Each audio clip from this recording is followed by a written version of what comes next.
Good day, and thank you for joining us for the Learning in Action Network webinar, Merit-Based Incentive Program, Calculating a MIPS Score. My name is Jane McGraw. I am a Program Manager with Stratus Health, the Minnesota organization that is part of Lake Superior Quality Innovation Network. Our partners in the LS Quinn are Metastar of Wisconsin and MPRO of Michigan, who are joining us on the line. The LS Quinn is part of the Centers for Medicare and Medicaid Services, or CMS, the Quality Improvement Organization program. Today's presentation is being recorded and all participants will be muted during the presentation. We encourage you to submit questions or comments using chat and sending to all participants. We may not be able to address all questions today, but we'll use your comments and questions to help guide and inform future events. If you have specific questions you need assistance with after the presentation, please reach out to your state LS Quinn or QIO contact following today's presentation. Their names and contact information is provided on the slide toward the end of the slide deck. The PowerPoint for today's presentation was made available to all registrants prior to today's event. And today's presenters are Candy Hansen and Lisa Gall. Dr. Lisa Gall has over 30 years of experience in healthcare, quality, and clinical informatics as a nurse and nurse practitioner across multiple settings. As Clinical Program Manager at Stratus Health, Lisa provides support for the CMS Quality Payment Program, leads QPP support for small, underserved, and rural settings in Minnesota, and is involved with Transforming Clinical Practices Initiative. Lisa sits on the Minnesota eHealth Work Group and the CMS Technical Expert Panel for Quality Measures Development Plan. She has published, taught, and presented on various health IT topics and is lead developer of the Stratus Health MIPS Estimator. Candy Hansen is co-developer of the Stratus Health MIPS Estimator. Candy is a program manager for Stratus Health. She was the program lead for the Physician Quality Reporting System, or PQRS, and the Value-Based Modifier program for Stratus Health, and is now the lead for Medicare's Quality Payment Program. She has over 30 years of experience in healthcare and over 25 years of experience working in long-term post-acute care settings and public health. She is a graduate of the Leadership in Health Information Technology for Health Professionals program from the University of Minnesota. She is also a graduate of the Practice Facilitation Certificate program from the State University of New York at Buffalo. I will now turn it over to Candy and Lisa. Thank you, Jane. Welcome, everybody, to today's webinar. We're very excited to roll out our MIPS Estimator and help you understand in some more detail how scoring occurs for the merit-based incentive payment system.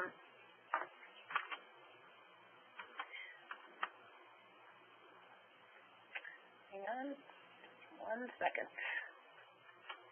Okay, great. So Jane has already talked about who is in the Lake Superior Quality Innovation Network. We have MPRO in Michigan, Stratus Health in Minnesota, and Metastar in Wisconsin. Our objectives for today's webinar: we are going to review MIPS categories and how they have an impact on the MIPS composite score, and we're going to demonstrate how practice and quality measures can be used to estimate your clinic's MIPS composite score using the Stratus Health MIPS Estimator. Just as a reminder, we're going to do a quick overview of the Quality Payment Program. So the Medicare Access and CHIP Reauthorization Act of 2015 introduced the Quality Payment Program. The Quality Payment Program repeals the Sustainable Growth Rate Formula, or the DOC6. It streamlines multiple quality reporting programs into the new Merit-Based Incentive Payment System, or MIPS, and it provides incentive payments for participation in Advanced Alternative Payment Models, or APMs. There are 2 tracks to the Quality Payment Program: the Merit-Based Incentive Payment System, or MIPS, or an Advanced Alternative Payment Model, or APM. You will note that for 2017 and 2018, the number of eligible clinicians has been reduced to these 5. Physicians, which includes doctors of medicine, osteopathy, dental surgery, dental medicine, podiatric medicine, or optometry, and doctor of chiropractic. It also includes nurse practitioner, physician assistant, clinical nurse specialist, and certified registered nurse anesthetist. If you aren't in these categories of clinicians and were reporting to PQRS previously, such as mental health providers or therapists, you can be a voluntary reporter in 2017 and 2018 because there are more to be added back in 2019. The question often comes up, why would I want to be a voluntary reporter in 2017 and 2018?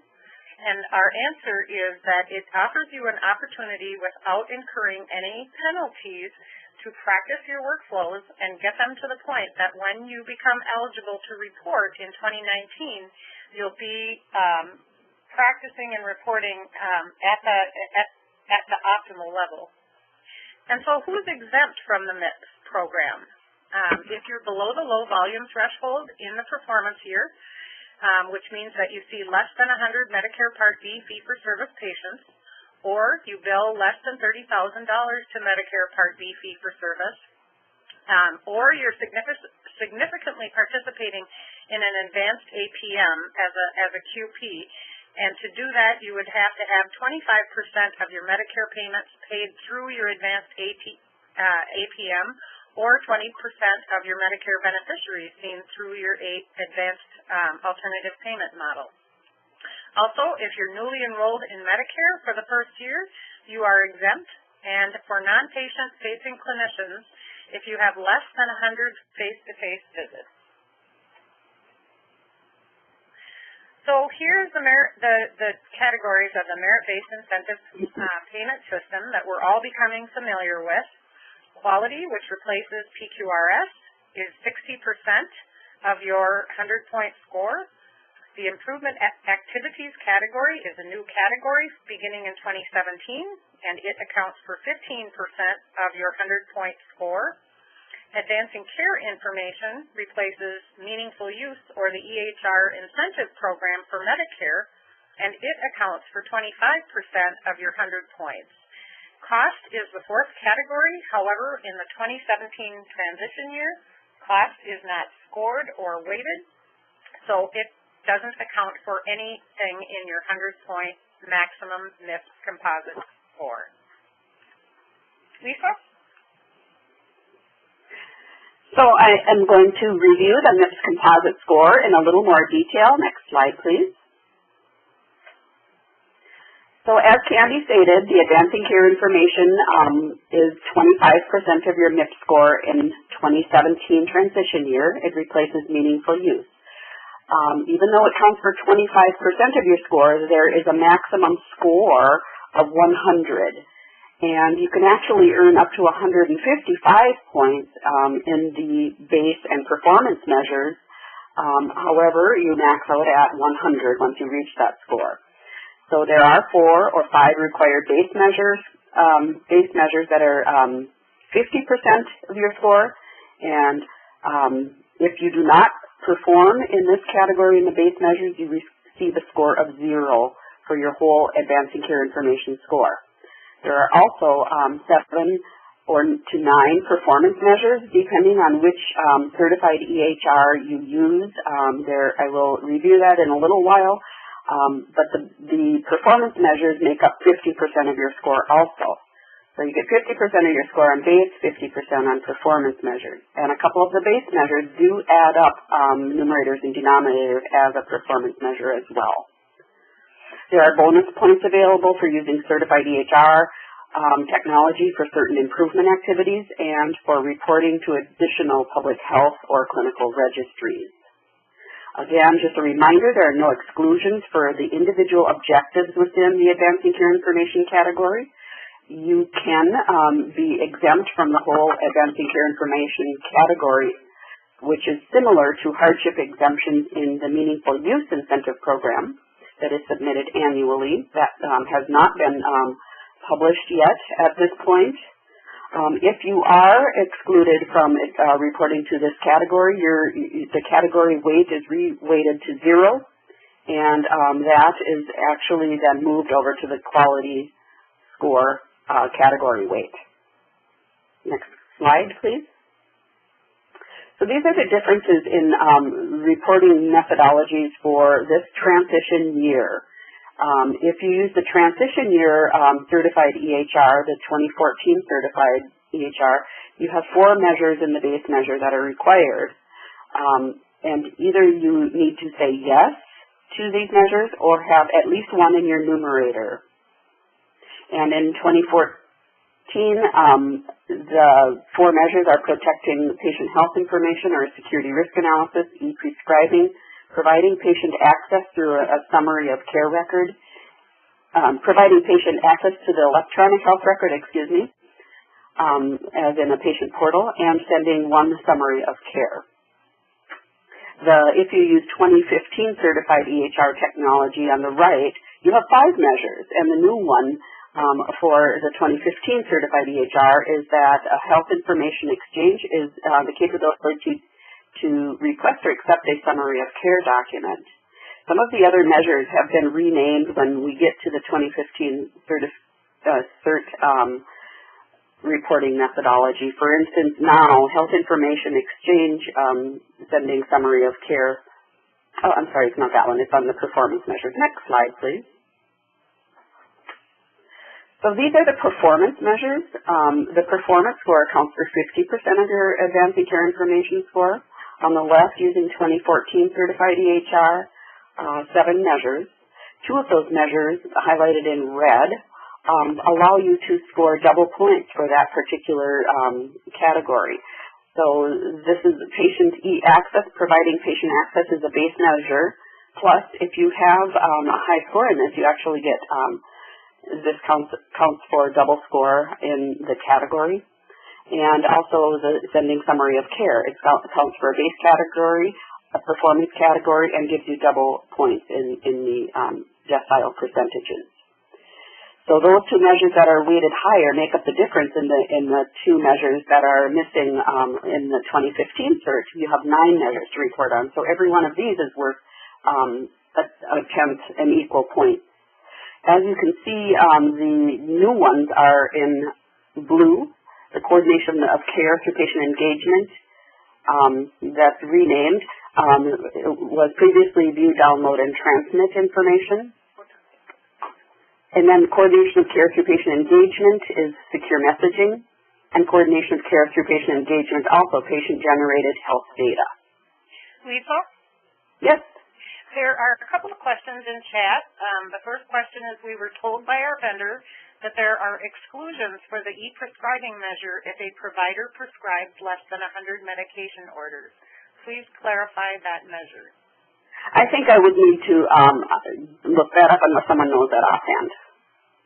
I don't believe that's true. What you're thinking of there, this is Reed Hauser with Stratus Health, is that in the prior Meaningful Use program, there were exclusions based on individual objectives and measures.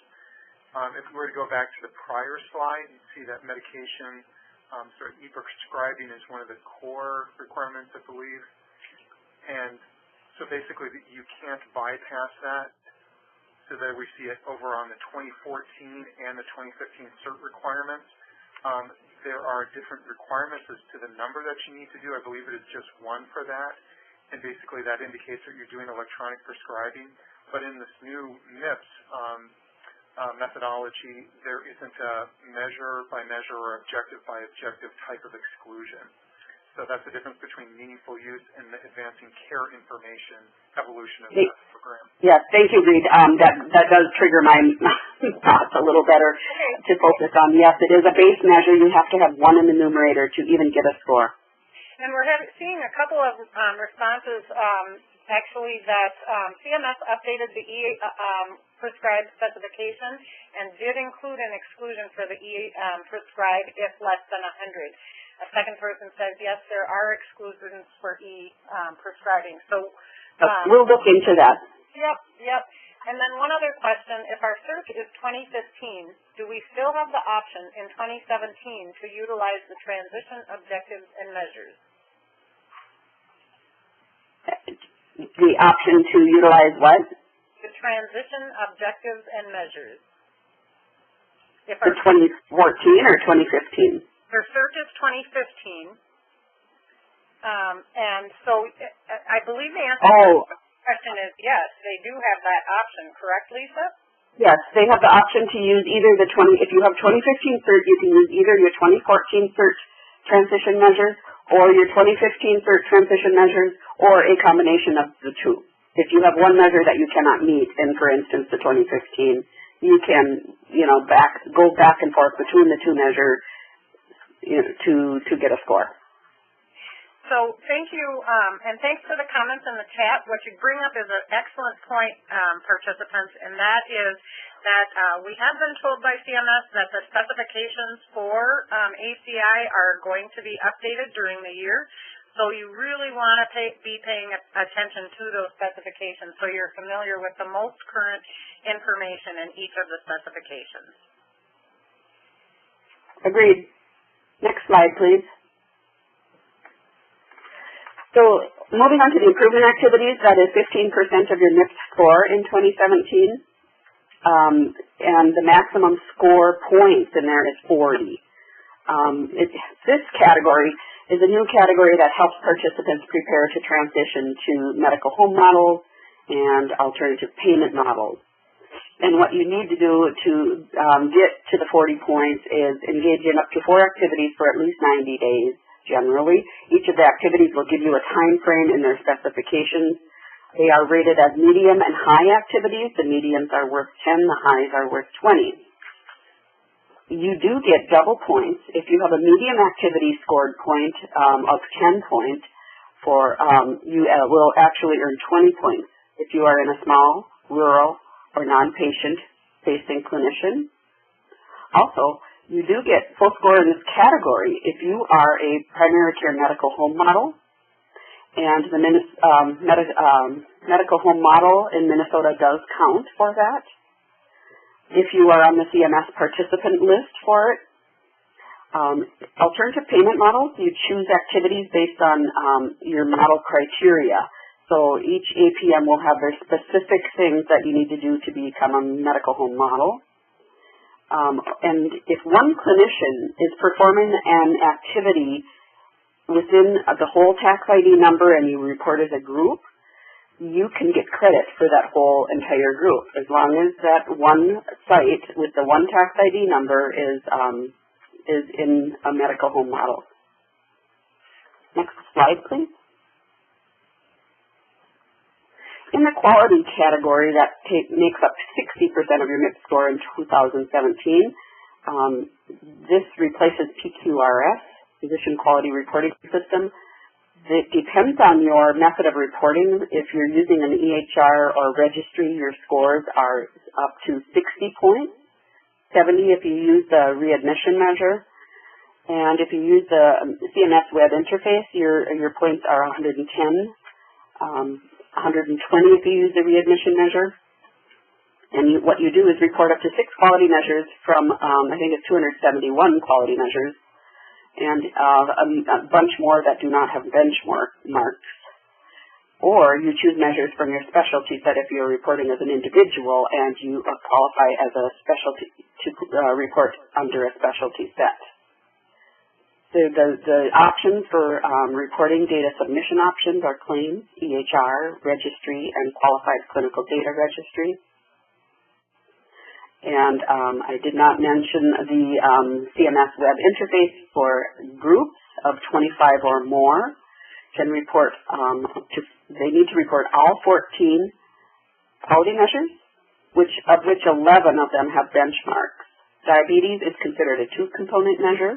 So some people will say 15 quality measures because they're counting both measures of the diabetes measure. And I did forget to mention that benchmark scores between the 6 quality measures can differ significantly between reporting methods, and we'll show you that in our examples down the road here. APMs do report quality as groups, and the measures for reporting must meet qualification criteria for all methods. If you're reporting as a group, you combine all your scores to get a group score. Next slide, please. And Lisa, there's a question on the improvement activities certification for healthcare homes for Minnesota. We are in Minnesota. Do we have to be certified for 6 months, or can we be certified for just the 90 days? That is a 90-day period of certification. So I'm sorry, it's not a 90, I said that wrong. It's a 90-day period of performance for improvement activity. You are certified for the year, but if you drop your certification and you've been performing for 90 days, you will meet the measure for that. Okay, thank you.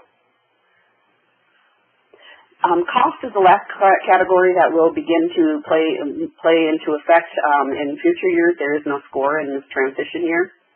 It's been set to 0% with reweighting to the other three categories.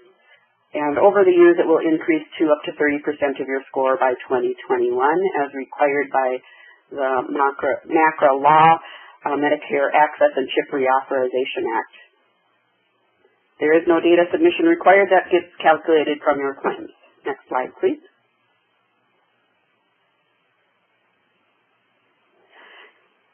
So this is the MIPS transition year scoring. And if you, for this year, the transition year, do nothing and do not report on any one of those measures, you will receive a negative 4% payment adjustment on your Medicare Part B claim. If you do score 3 points, you will have a neutral payment adjustment, and the 3 points can be gathered by a variety of methods, but generally just reporting one quality measure will give you 3 points. One improvement activity will give you 3 points, and something in your advancing care information category will give you at least 12.5 points. If you score 4 to 69 points, you're in a partial or full reporting period. That can be anywhere from 90 days up to a full year. And in fact, you can report 90 days up to a full year and still get over 70 points in 90 days, but your options for having a higher score in the quality category will increase if you have longer periods of reporting. So, and in both the improvement activity as well, because some of those objectives require longer periods of time. So you'll have more to choose from if you choose longer periods of time. But if you only choose a 90-day period, you can still get a pretty high score if you do very well in your quality and your advancing care and improvement activity categories.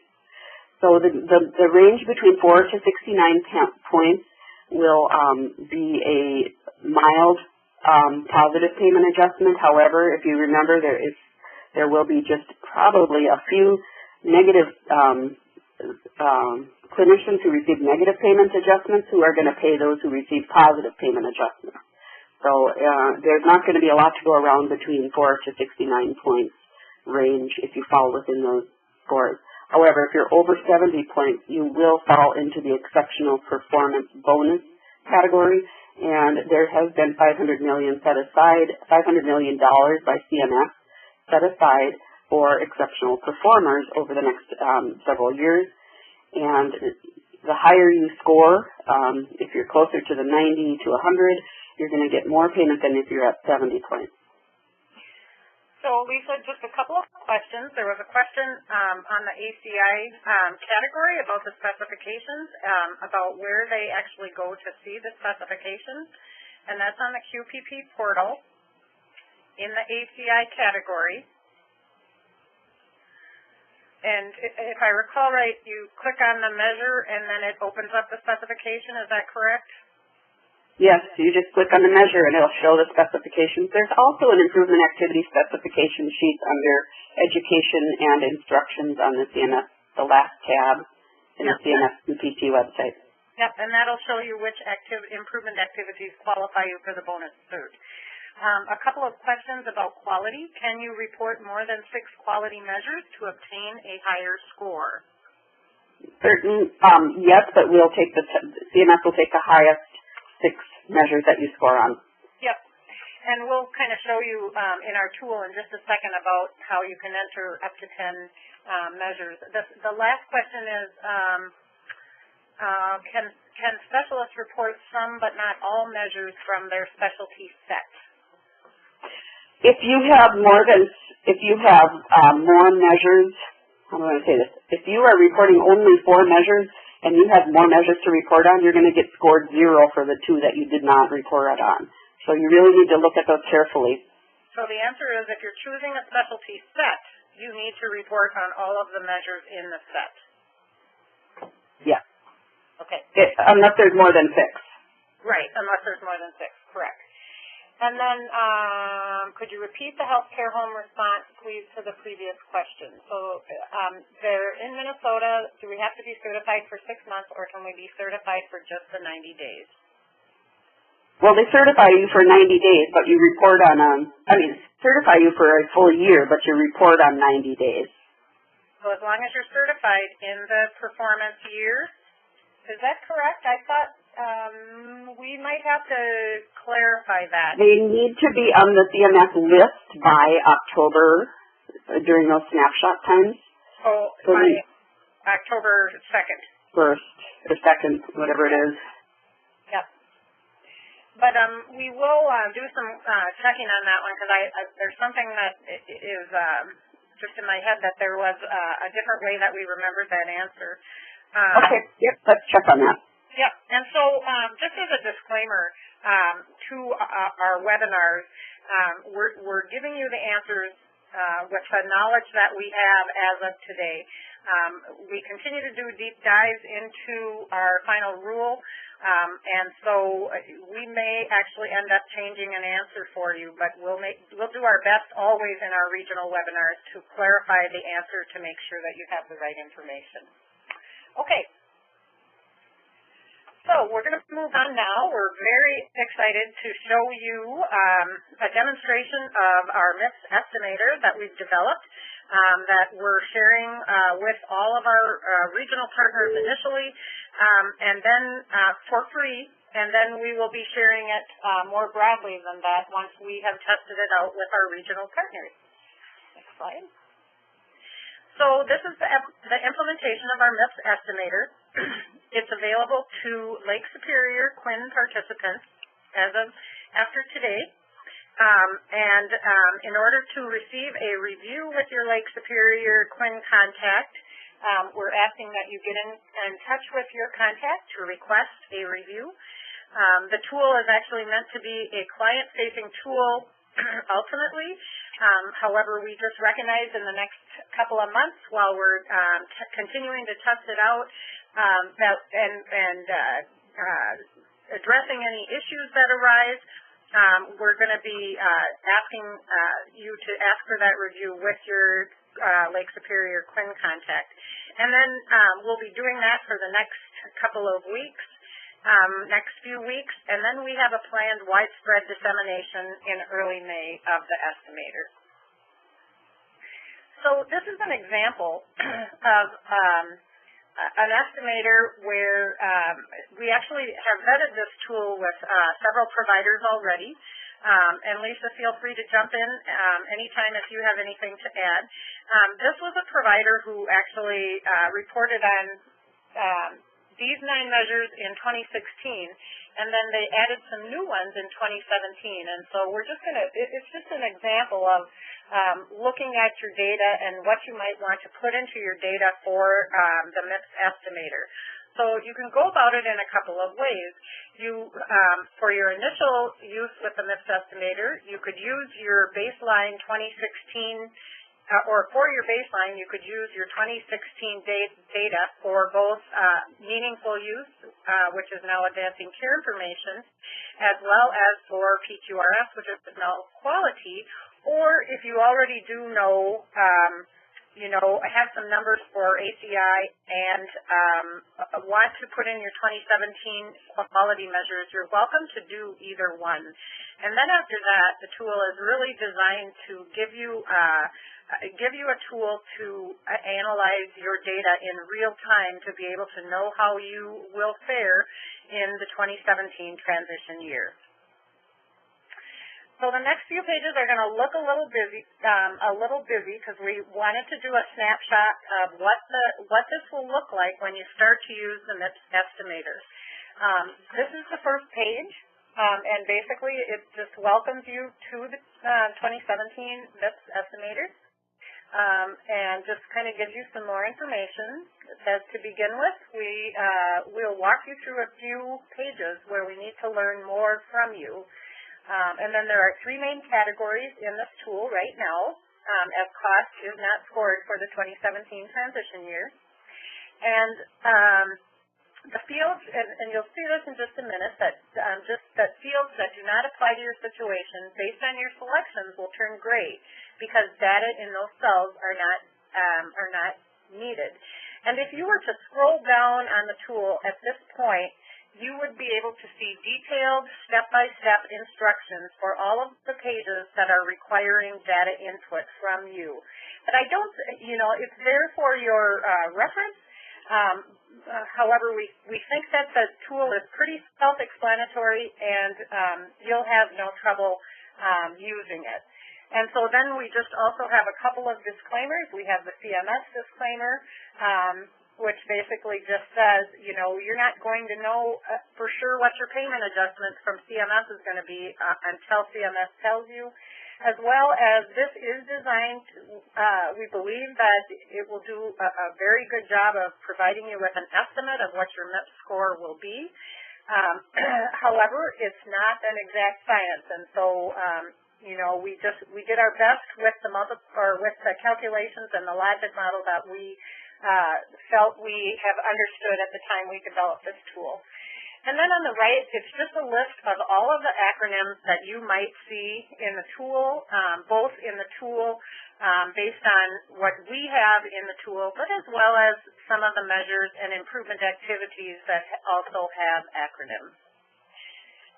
So after you've read through the information on this page, at the bottom of the page, you'll see the button that says click to view the main page data entry, or the main data entry page. So you'll click on that page, and then you will be taken to the main page where we'll be asking just some general demographics data. And I know this is a little hard to see, but basically it's just asking you where all of the green cells are, and you can see that in that top line. In the green boxes, provide your answers to the practice and provider questions to get started with your MIPS estimation. So it asks you, first of all, how you are entering your MIPS data for the MIPS estimator, and it offers you to click on either as an individual or as a group. And as you can see in this example, individual is checked. And so going further down the page, you'll see two columns or two rows that are grayed out. And they are grayed out because those questions apply to the group setting.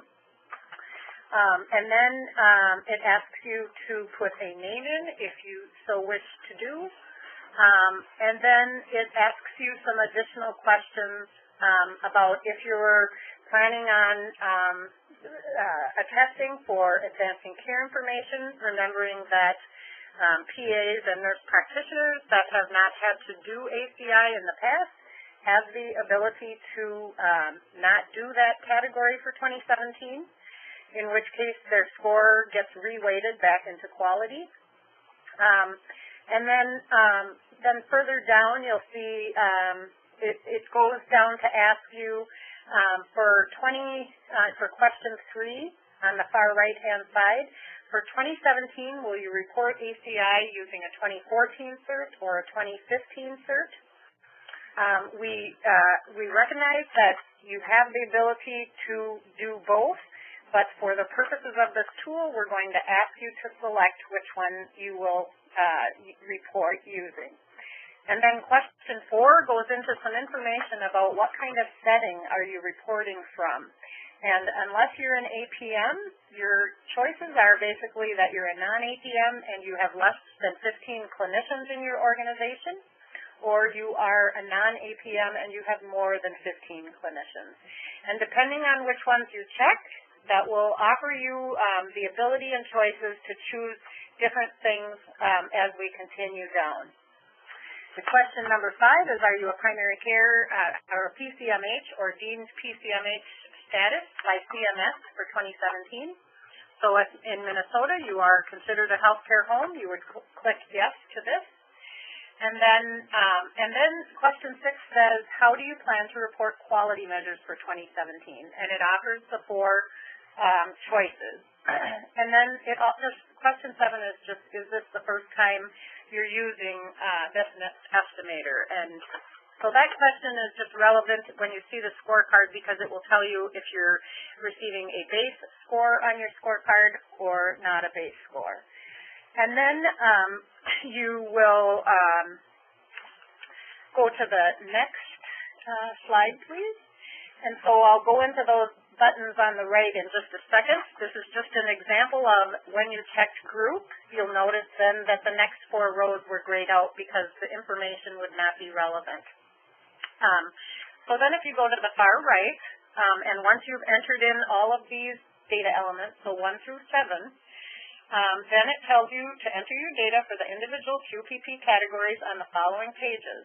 Use the buttons to navigate the data entry pages. Quality measure data will not be necessary for some settings. So if you checked an APM setting in which quality is calculated differently, it will give you that message.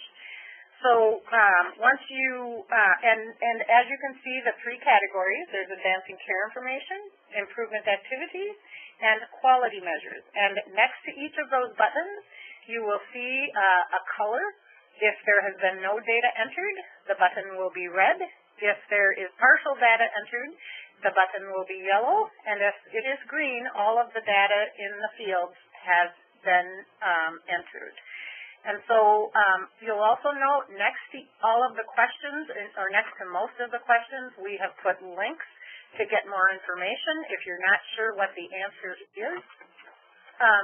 And so then once you've entered items 1 through 7, you will start by clicking on the Advancing Care Information button. And this gets even harder to see, but we just wanted to give you a screenshot of what each one of the screens looks like in the tool. And so there are instructions in the top. You'll notice that this would be for a 2014 CERP. The first column to the right of the description says, is the measure required for base score? So as Lisa mentioned before, there are 4 base measures that are required to have a yes in them for the yes-no question regarding the security risk analysis. And for the other 3 measures that are base measures, you need to have a numerator of at least 1. If you do not have a numerator of 1 and you say no in the security risk question, you will receive 0 points or 0% of an ACR score. So you can't go on in advancing care information to get any performance score unless you have satisfied the requirements of the base score. There's a question, will there be a fee for Quinn QIOs not in the Lake Superior region? The answer to that is no, there will not be a fee. We will be putting this actually out on healthcare communities once we have had an opportunity to go live with our regional partners and vet it with some folks for a couple of weeks. Yep, and so yes, it will be in the public domain. So then you'll also note in the advancing care information categories, as Lisa mentioned, even though there's 2 base scores, the last 2 base scores are also performance scores. So you'll want to do your best to earn the maximum score in your performance categories. So here you can see that once the base score is satisfied, you get 50%. If you go down to the bottom right corner, it says your ACI base score. Since this example satisfies the requirements of the base score for ACI, they got 50% or 50 points for fulfilling the requirements of the base score. And then they also received the score for the other performance measures. It should be noted that for the performance measures, you don't have to have data in all of the performance measures. In fact, on a webinar, we saw an example where someone did very well but didn't do all the performance measures, and someone did all the performance measures but didn't have as good of numerators or denominators, and they really scored pretty equally about that. So just something to keep in mind, but that's not true of the base measures. And then the last two rows of this page are about the bonus points that can be earned in the ACI category. So once you have entered your data, you will see at the bottom right, it tells you what your ACI score is, which will convert to a scorecard in just a minute. And so once you've entered your data, in the upper right-hand corner, you can see click here to return to the main data entry page. You'll click on that button, and then you will be taken to the Improvement Activities data entry page. You will see that there are two buttons in the upper right-hand corner of this page. One of the buttons takes you to an Improvement Activities list, and the second button takes you back to the main page. As you can see, we have allowed for you to enter up to 6 categories, or 6 activities, in this category. And what you will do, and I should have said on the other page as well, in general, all of the green columns that you will see in this tool require you to do something. So they require some data entry. The orange columns and rows are all either a calculation or a description. So you'll want to be paying attention to your green cells in each of the pages. So if you clicked on the button to the left that says click here to view the Improvement Activities list, slide. This is impossible to read, but this is the list of all of the improvement activities, so 90-plus activities. And so you'll go through this to look and see which activities that you're going to want to say that you're going to attest to. And if you go to the right side of that, the second to the last column, can you in the second to the last column, you'll see that the question about does this activity qualify you for an ACI bonus if you're using CERT to perform that activity. So it gives you a place to look at it, and then if we can just go back one slide. And so once you know what your activities are, in the second column, you'll see a column that offers a drop-down box of all the activities, and so you will click all of your activities, all of the activities that you will attest to. If you have checked that you are a patient-centered medical home or a PCMH deemed status, you will receive a message that you do not need to do this page. So once you've entered your activities, you'll go to the far right column and answer the question, are you using CERT to complete this activity? And so you will put a yes or no in there. Then again, you'll see your total score for improvement activities on the bottom right corner, which will be translated to your report card. When you're finished with this page, you go to the upper right corner where it says click here to return to the main page. You'll click back to the main page, and then you will click on the Quality Measures button, and it will take you here. Sandy, I've got one question from a participant who says, I will be reporting on behalf of a critical access hospital. I believe the ACI does not apply to this group in this setting. Will I still be able to use the MIPS Estimator tool? Yes. It may be, so this might be an exception that we hadn't considered depending on what your circumstances were. So please make sure that you get in touch with your Quinn QIO contact to ask that question so that we are clearly understanding what you're asking, and that will help us know if we need to do something, make some sort of modification to the tool based on what we're hearing as a circumstance that we maybe hadn't considered. And this is Lisa, and if you do not have a Quinn contact and you're small and rural, your QPT CERS contact or, whoever it is, your PTN contact. Thank you so much, Lisa. I forgot about that. Yep. One more thing is that actually there are some circumstances where if you're reporting as a group, so it really, that question is very specific to your organization, so I would be in touch with someone to go through that. Yep. Okay, Lisa, do you want to talk about what happens when you click onto the quality measures page? Sure. Oh, go back. Thank you. So I'm having a hard time seeing this screen, so hang on here. I'm going to make it a little bigger on my end. Sorry about that, Jane. Yep, no worries. And so this, this is the quality measure data entry page. Okay, so very similar to the improvement activity page, and you can see on the left column that you have up to 10 quality measures that you can enter. And what you want to do first is click on the button on the top. It says click here to view a list of the quality measures. So I'm going to go to next slide, please, just to show them that first. So this is just a snapshot of a few of the quality measures. So that's what you're going to find.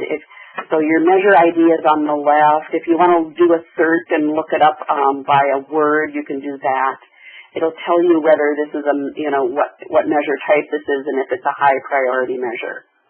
So if you want to go back to the previous page, please. If you are back at the data entry page on the left, there is drop-down buttons. If you see the bottom left corner, I don't have a quality measure entered in that one, but if you click on that, it will actually bring you a list of 100 to 271 plus measures, and it actually includes even a couple hundred more than that do not have benchmarks. But if you put those measures in here, it'll tell you that it doesn't have a benchmark. So if it doesn't have a benchmark, you can still report on it this year and get a score of 3, but that's the highest you're going to get. But basically for the purposes of this tool, you can enter 2 quality measures or you can enter 10 quality measures. Of course, you remember that you need to enter 6 to get, to have, the highest score that you're going to get by entering up to, at least 6. The other thing is you need to enter 6 measures to get any type of bonus activities. And if you, when you drop down, you're going to have to scroll down to the number. It doesn't allow this tool in its current state doesn't allow you to just type in measure number 1. You actually have to pick it from the list. So it's a pick list.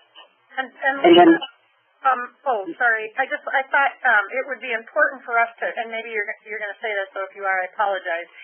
But it should be pointed out in the transition year for each quality measures, in order for CMS, in order for clinicians to be the most successful in the transition year, is allowing 3 points as a base floor score for every single measure you report on. So you could earn between 3 and 10 points in this 2017 transition year. That's per measure, yes. Thank you, Candy. Yep. And on the right-hand side, you can see where there's a red square. There's a measure that they had enough of the denominators to give them the minimum case size. Each of your measures need to have a minimum case size of 20 to be eligible for a bonus score. And but you have to have at least one in the denominator to at least get a score of 3. And so this particular one had did not have data entered, so they only got a 3. In the column that's the second to the last on the right, some of these I left blank on purpose because this was left blank, and so this person received only a base score of 3. But if they would put yes in that, the breast cancer screening, they scored pretty well on it. They would actually score more than that because they are stating then that they met the minimum criteria for that measure. They want to make sure all your data in the green is completed so that you have the correct scores. Next slide, please. So just 2 other points about the quality measures. 2 things to get the maximum score. You have to have at least 20 eligible cases per measure, and you have to have a data completeness threshold of 50%.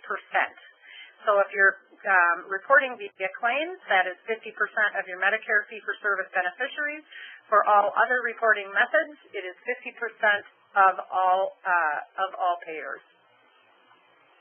Thank you, Candy, for clarifying that. Yep. Next slide. Next slide, please. Yep. So this is, if you clicked that you were doing CMS Web Interface, very similar things. However, you don't have to do the drop-down list because you're reporting on the very specific measures for the CMS Web Interface for quality. It tells you what type of measure, if it's a high priority measure, if there's a benchmark available. And as you can see, we've put in some numerators and denominators to reach a score on the CMS Web Interface. And again, it's the same minimum criteria that you're reporting on over 50% of all cases for this measure. So now we need a drum roll because here's the most exciting part of the tool. So next slide. Yes, drum roll. Here's the results page. So when you click on, go back to your main category page, and you can at any time go to view my test results and my estimated results. So I have two on this particular page. I'm going to go through provider number 1 that's on the left and the middle score because they chose EHR to report for quality. In fact, you could just review your EHR, whatever method you chose, is the first score that you're going to receive, and then you drill down even further to see, okay, what's the difference from my EHR reporting versus claims, which is on the top, or versus registry, which is on the bottom. So each one of those measures, quality measures, scores differently with different benchmarks. So using an EHR, this person scored 88.7 points. And you can see that their improvement activities in the middle screen was 40 points, so they scored 15 points. The advancing care information, they scored 96 points with 15 bonus points, so their maximum score was 100, and they scored 25 points. And then for quality, in this particular method of reporting, this person earned 42.7 points in the base category score with 6 bonus points, and so their total quality score is 48.7, and then it adds up all those scores to 88.7 in reporting in using an EHR. The only difference in the claims and the registry is the quality scores, and that's the difference in the scores. Now on the right side, there's a second provider who didn't score so well and actually had only 18 points in quality because all they met was the base measures for the 3 points for each measure, and they got 18 points. So that provider using EHR in the middle received 58 points. And they received 58 points across all methods of reporting because they did not have a quality score, a high quality score. And they just received the base points. I think an important point to mention is if you look at the scorecard on the left, CMS is really wanting clinicians to start using their EHRs for reporting and testing. So while you don't get a negative score for reporting claims, you can see on the left that the score goes from 69.5, I think that says 88.7. So you can see you go from being in the 4 to 69 where you're going to be getting a positive payment adjustment to the higher end of also receiving that exceptional care bonus. So can we go to the next slide? Yep, next slide. So this is the group score. So, you had two providers who had very different scores, but when we added up all of their group individuals, this group actually scored better. So everybody gets the same score. If they add all their numerators and denominators together in each of the activities or categories, they are scoring 86.3 points in using their EHR for reporting for quality. So they did really well. Next slide, please. So as we stated, on your 2017 transition year, you can pick your PAYS. If you don't participate, you get the -4%. If you submit something, you're going to get a little bit of you're going to get a neutral payment adjustment and probably very minimal adjustments, but you're going to avoid that downward payment adjustment.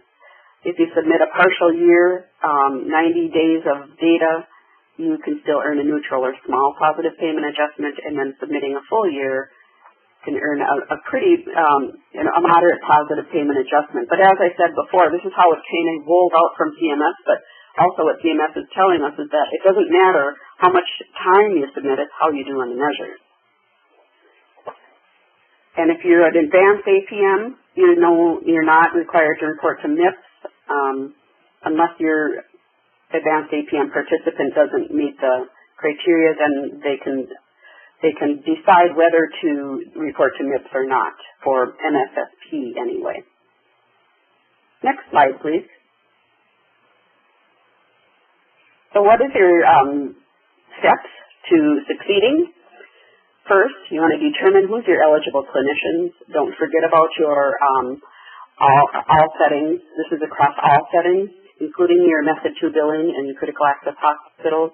If they're over the threshold, if you're reporting a group, if your group is over the threshold, then your other reporters must report also. So your threshold is going to matter as a group or as an individual. Don't forget that if you're billing Medicare Part B in other settings like ER, same-day services, observation, procedures, and surgeries under Method 2 or Medicare Part B, you include all those payments and visits in your threshold count. Second, you determine which path you're in. Are you in the APM path? If you are, you're going to have, your APM is going to report, and then this should say advanced APM. Your advanced APM will do group reporting, and if you're MIPS eligible in plain APM, you follow the MIPS path. And if you're in the MIPS path, you either determine group or individual reporting, that is at the tax ID number level, and that is described as 2 or more clinicians who are reassigned their Medicare Part B billing to that tax ID number. And we went through pick your pace. And then you want to meet at least the baseline ACI score, and then compile your performance score and the bonuses, and choose your improvement activities, and most importantly, your quality metrics. So align your quality goals with your community needs, your other required reporting, and what your organization, if you're in a large organization, what the organization across the organization is doing to choose those quality metrics. And you can choose more than 6 to report on. All Next right. slide, please. So we're going to very quickly, we know we have to be wrapping up in just a minute. There will be an evaluation once you pop out of the webinar, but we're just going to keep going. These are just some guidelines about getting assistance with the Quality Payment Program. We have another webinar coming up on 6/8/17, which is Understanding MACRA Quality Payment Program, talking about alternative payment models. We offer, as a part of Lake Superior Quinn, a forum called Office Hours, and we were doing it the second Thursday of every month. We do have a call coming up May 11th from 11:30 to 12:30 or 12:30 to 1:30. We've recently done a survey with our participants to determine whether or not we should continue that monthly, and we will be announcing that at our May 11th office hours. And the rest of the resources are just some basic resources to familiarize yourself with the QPP or with the Quality Payment Program. And just a reminder that there is the Quality Payment Program Help Desk, and that is the address and phone number.